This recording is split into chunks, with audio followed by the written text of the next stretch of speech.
Hi guys, this is going to be my research video for my short film Ignorance, directed, edited and shot by myself, Molly Homer and Rhiannon.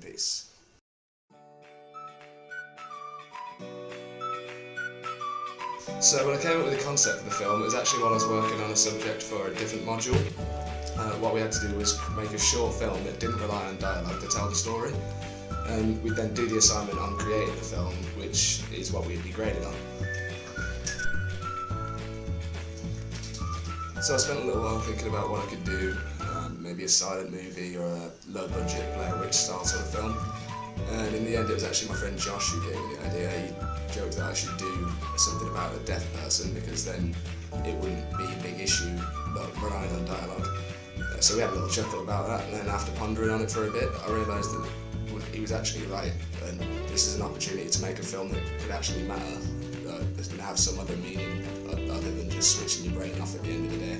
I realised I could do this not just about the challenges that come with deafness, but about the ignorance revealed in other people when dealing with somebody with any sort of challenge in their life, whether it's a mental or a physical disability or issues at home or at work.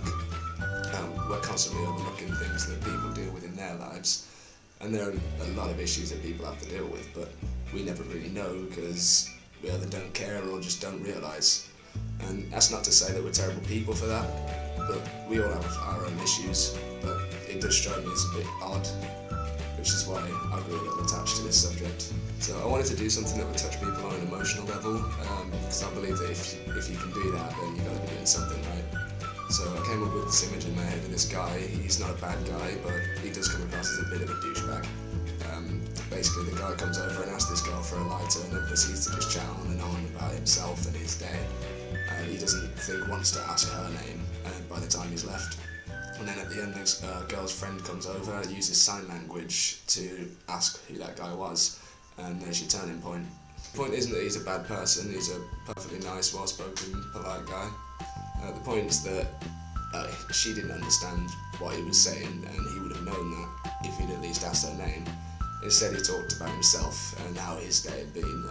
The point of the film isn't to say, oh, everybody feels sorry for the deaf girl. It's to say everybody stop being so self-involved all the time.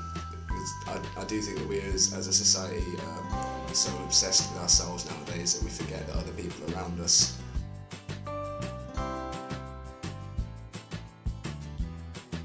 The casting was by far the most painstaking part of the process.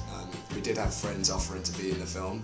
The problem was finding someone who matched the image that I had for the characters. So we stuck some posters up around campus advertising for some auditions, and we didn't get much of a response, unfortunately. At this point, I decided I'll ask a friend, TJ, if he'd be in the film, and he agreed. And then a few days later, Molly got a call from a guy who'd seen the audition posters. So we arranged a time and date and went and met him. So the guy's name was Mitchell, and he was basically perfect for the role. He had the right haircut and the right dress sense, and you could tell that he went to the gym. He was basically everything I pictured for the role, and to make it even better, he's actually a drama student. So once introduced, we asked him a few questions, things like what appealed to you most about the character, and once that was done, we moved on to the actual audition. We had Molly read through lines with him. Rhiannon worked the camera while I directed them. We tried inside and outside auditions too, because we wanted to get a feel for him in the actual setting that he would be performing in when we were filming. Everything went smoothly.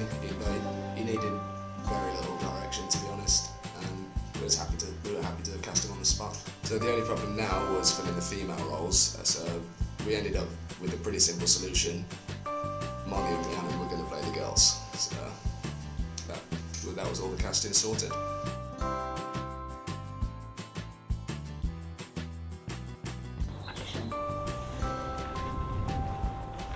Hey, you alright? Hey, touch the bottle of your life. Tyler, you're off there, but tell you what, they charge you a fucking joke today. You flipped for an hour and a half to get from here to Birmingham. And they charge you as well. Fucking criminal. Hold on, one I forgot. My name's Jordan, by the way. That's a lovely perfume you've got on. Some my ex used to wear. What's it called again? Daisy, innit? Knew it. Nose like a sniffer dog, mate. I could sniff out a turd in the fart factory. Anyway, I got a shit ton to do today. I'm gigging tonight. Do you like dubstep? Well, it's sort of like a dubstep trap hybrid. Here's my card. I'll see you there, yeah?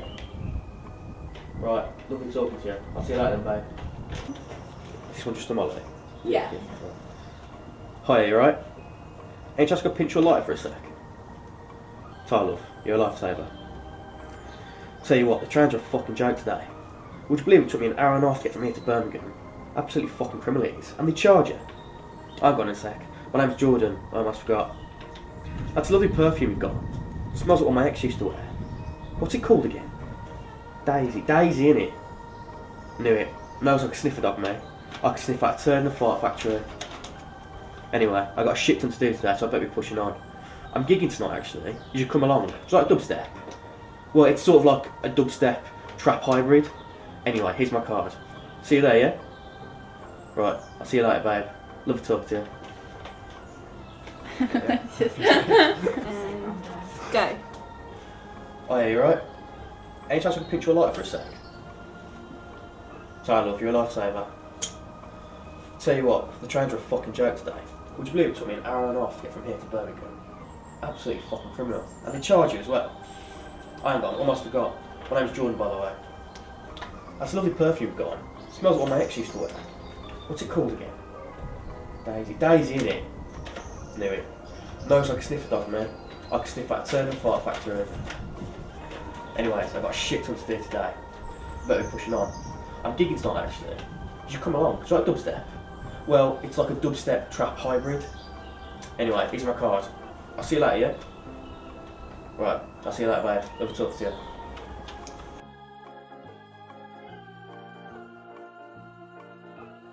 So I had a few ideas for the location. I wanted to shoot by the river at first, because it's always a nice backdrop for any projects I've worked on in the past. But in the end, it just didn't fit into the image of the film. I wanted somewhere a bit more high-paced in terms of traffic and people.